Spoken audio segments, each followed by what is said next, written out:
Fahalomerabantsika tsirairy avindrehetra tsy ty alatsinainy maraina fa 7 volana jiony ity misaotra anao ihany koa izay mandroso manaraka mandrakariva ny fandraisan'ny ten'Andriamanitra eto ary mitondra mivavakanao manokana no marary soanao mba ho mandrakariva hatrany isika. Raha ndirantsika ny mofinainana io dia vavakisika. Ry Tompoandriamanitra eo mbola vempisaoranao izahay ny amin'ny fitiavanao izay posako aminay tsirairay avy. Misaotra anao ihany koa miahy ny ankohonanay. Misaotra anao ihany koa raha eo izay mamaly vavaka ary manaiky ny eto ankilanay ankehitriny. Mingataka aminao izay mba hanavaonay mandrakariva ary hanovanay mba hanana toe-pisainana fanaraka amin'ny sitraponao an'izay. Anaran'i Jesosy, amen. Raha dia ny mofinainantsika androany dia manao ny fahasoavan'Andriamanitra manadio antsika.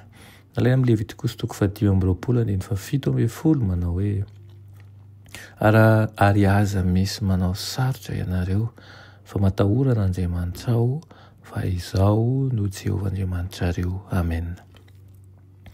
Tadidomindoza anao fahatsoana goavana ianao eo amin'ny fifanekena ara-baritra ataonao.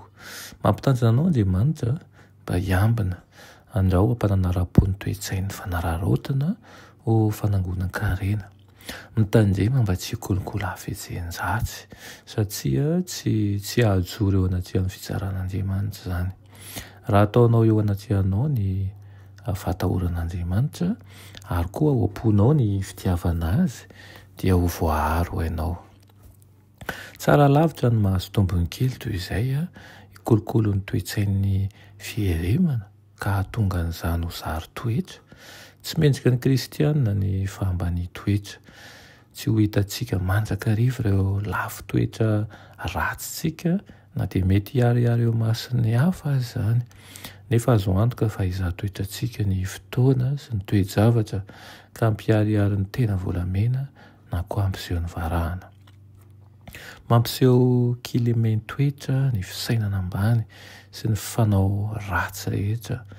Tokony hoentina amboarin'ny fanjaka sy ny tantanana ao amin'ny trano fisainana izay lehiben'Andriamanitra ireo toetra izay marokoroko ireo ary ny fahasoavan'Andriamanitra no tsy maintsy mandamalama sy manadio antsika izay isika vao vonona haka toerana ao amin'ny tempolo be voninahitra.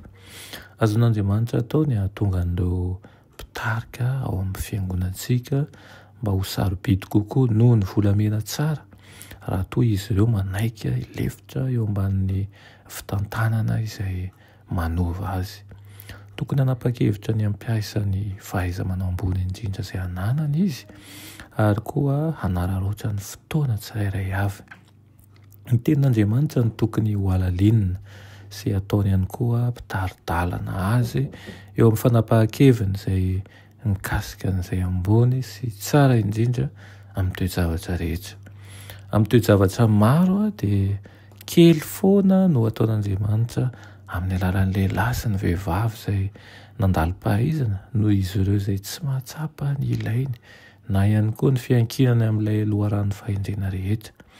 Arak'izany aorian'ny fizahan'ny toetra anankiray dia soloan'ny olona manan-talenta latsaka kokoa izy ireny, olona izay nianatra ny antehitra aminy, olona izay manam-panahy izay no hatanjahan'ny fahatsara-po sy ny fahamarinana ary ny fahatokiana izay tsy azo zongozonina, ary olona izay tsy hanaiko resiny ny zavatra izay mety hampisy-petina ny fahitsiany toetrany.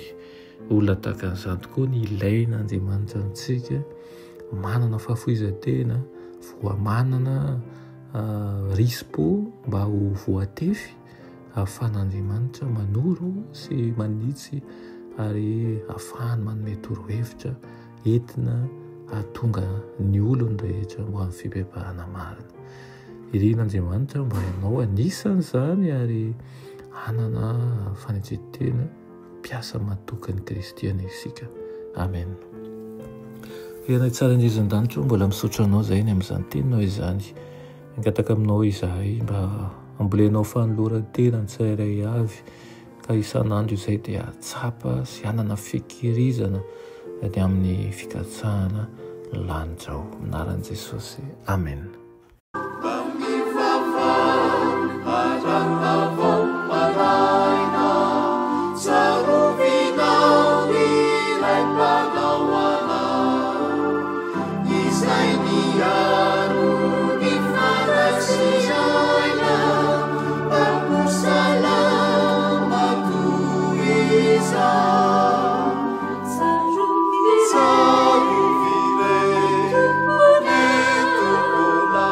Sapiaro